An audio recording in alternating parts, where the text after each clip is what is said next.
Breast cancer గురించి మాట్లాడుకుందాం. బ్రెస్ట్‌లో అయ్యే లంప్స్ గురించి జనరల్‌గా. నార్మల్‌గా యంగ్ ఫీమేల్స్‌లో బ్రెస్ట్‌లో గడ్డలు ఫీల్ అయితూ ఉంటాయి. అది మనము నిర్లక్ష్యం చేయకూడదు.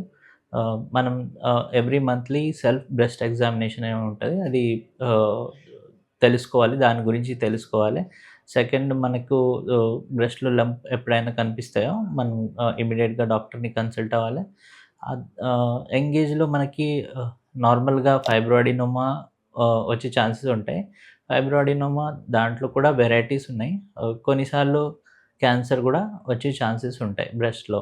అది మళ్ళీ మల్టిపుల్ టెస్ట్ ద్వారా మనము దాన్ని డయాగ్నోస్ చేయొచ్చు. ఇంకా బ్రెస్ట్ క్యాన్సర్ లక్షణాలు ఏమంటే ఫస్ట్ ఆఫ్ ఆల్ దాంట్లో మనకి వాపు కనిపిస్తుంది. దాని తర్వాత కొన్నిసార్లు ఎక్స్‌టెన్సివ్ స్టేజ్‌లో లంప్ యాక్సిలా లోపల కూడా కనిపించే ఛాన్సెస్ ఉంటాయి. దాంట్లో లింఫ్ నోడ్స్ స్ప్రెడ్ అయ్యే ఛాన్సెస్ ఉంటాయి. దాని తర్వాత కొన్నిసార్లు చాలా ఎక్స్‌టెన్సివ్ అయితే లివర్ ఇంకా బోన్స్‌కి కూడా స్ప్రెడ్ అయ్యే ఛాన్సెస్ ఉంటాయి. ఇవి లక్షణాలు గుర్తుపెట్టుకొని మనం డాక్టర్‌ని కన్సల్ట్ అవ్వాలి. బ్రెస్ట్ క్యాన్సర్‌కి సర్జరీస్ జరుగుతాయి.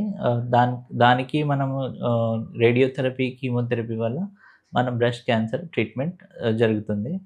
కామన్‌లీ మనము breast cancer diagnosis actually 40 years తర్వాత మనం స్క్రీనింగ్ చేస్తూ ఉండాలి.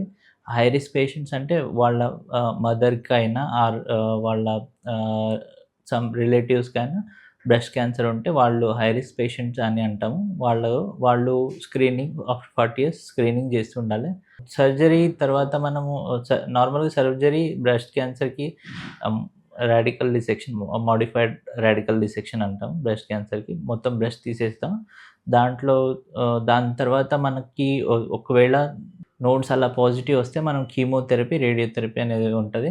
అది ఖచ్చితంగా తీసుకోవాల్సొస్తుంది. పోస్ట్ ఆపరేటివ్‌లీ మనం డైట్ అనేది నార్మల్ డైటే ఉంటది. హై ప్రోటీన్ డైట్ కొంచెం బెటర్ ఉంటుంది.